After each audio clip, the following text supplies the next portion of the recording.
Why do you want to work out? What is your goal?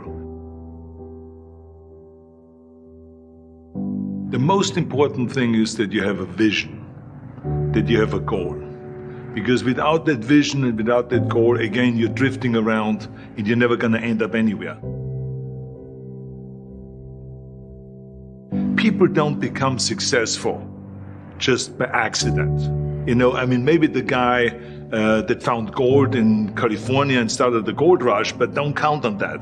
That's the one in a lifetime kind of a situation. So you got to really have a specific goal. And to me, to have that vision that I want to be Mr. Universe, that I want to be the greatest bodybuilder of all time.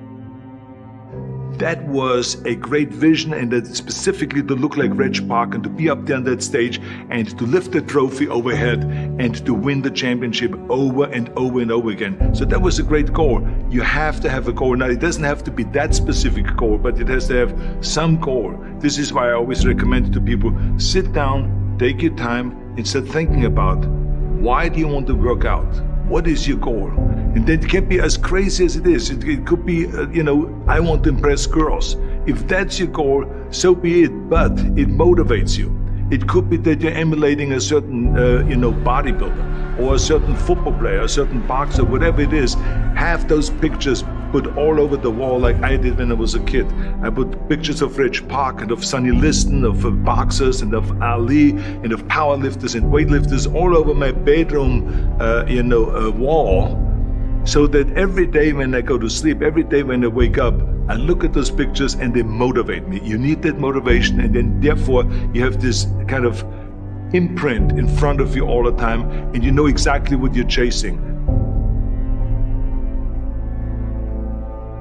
People always come up to me and says, why are you smiling? You're working out 5 hours a day. You're doing the same as the other guys, but the other guys have a sour face. They're pissed off that they have to do another rep or another set or something. I looked forward to another 1,000 reps of sit-ups. I looked forward to another 500 pounds of leg press or squat. I looked forward to doing more and more curls until my arms fall off. Why? Because I knew that every rep that I did and every set that I did and more weights that I lifted, I get one step closer to turning that vision into reality. So I was turned on by that. I was excited. I couldn't wait to get to the gym.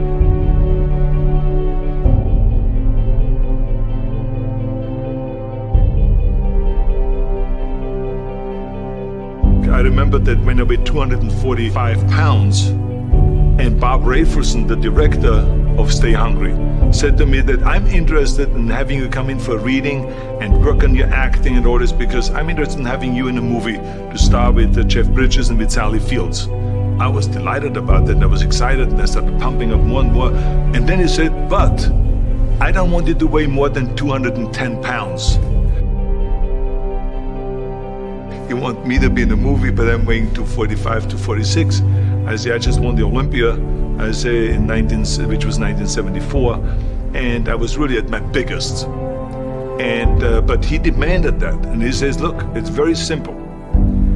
On the day we start shooting, he says, I'm gonna put you on a scale, and if you don't make the 210, you're out, because I have someone else in mind. And I worked on it. I started visualizing myself very clearly as a lean athlete, because that's the only way I could lose that weight and all of a sudden get interested in running more, because up until that point I ran like 3 miles after training or before training or whatever, but now all of a sudden it was 5 miles, 6 miles, 7 miles, 8 miles, and they even ran mini marathons in order to lose the weight, and I did everything with high reps, and I was watching my diet, what I eat and all those kind of things. And but the day before, I remember we were in Birmingham, Alabama. The day before I was at the YMCA with Bob Rafelson. He was swimming and I was working out and I was running. There was a track there and I was running. He says, let's step on the scale.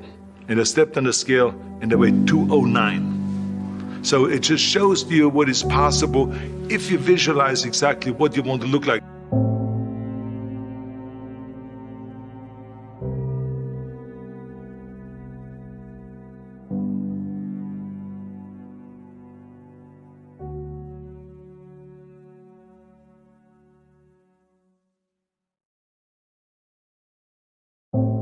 And there was no room for any kind of like, well, I can't get my act together or anything like this, because there's only a certain amount of time. But the key thing again is have the clear vision.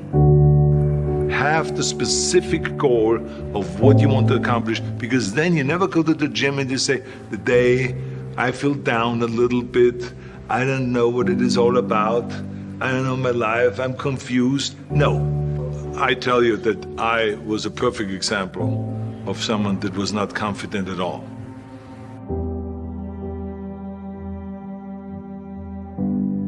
I mean, when I was a kid, I was just like any other kid. I had my hang-ups and problems and all this. But when I joined the weightlifting club and I won my first little trophy because I did the best clean and jerk, and then we went to another meet and I won another little trophy, I started feeling like somebody.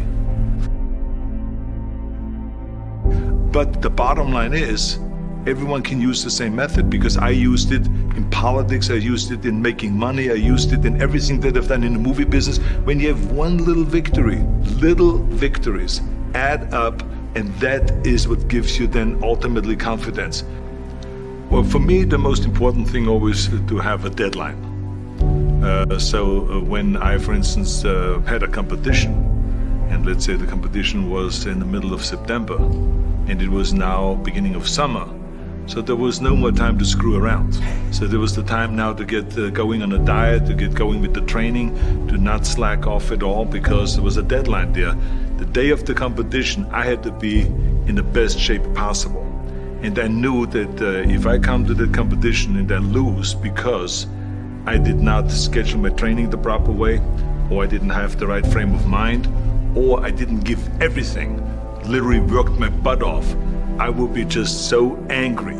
So I never wanted to be in that situation. So this is why it was very important to pick that time and to say, this is when I have to be in top shape, and then I work towards that. But it's not just with the competition. I mean, it's the same in the movie business. I mean, to me, it was always a big advantage when I said, okay, my movie starts on April 1, and I have now 3 months, so I have to get really in great shape.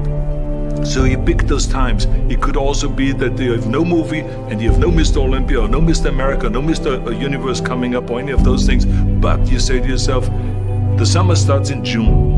I'm gonna go to the beach in June, and at that time, I want to be in great shape. So that creates an urgency that makes you really start training hard and taking it seriously. Because if you don't have a specific plan, then you wander around. I mean, you can have, as I've told you many times, the best ship or the best plane in the world, but if you don't have a specific goal where you want to go and when you want to get there, you just drift around and you never get anywhere. So this is why it is so important to create that urgency and have a specific time when you want to be in shape. Well, I mean, look, everyone has a problem with time, but the day has 24 hours and we sleep 6.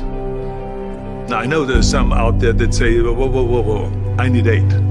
Well, I say just sleep a little faster, because the bottom line is we have 6 hours of sleep, 24 hours are available, so you have 18 hours now available to your work, your family, your hobbies, and also to learn something new or to do something new, which could easily be that you want to learn a new language, or that you want to read as a New Year's resolution, I have to read a book every week, or you say, I'm gonna go and reshape my body.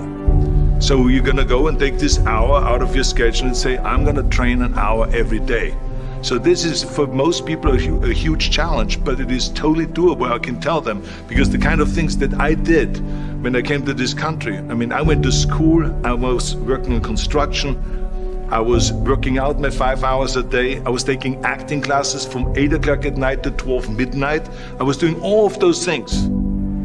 I wanted to make sure that out of the 24 hours of the day, that I don't waste one single hour. Those hours were too precious. And so there I just want to tell people, don't give me this thing, I have a difficult time with the time and I don't have time for this and I don't have that. You have time, you make the time.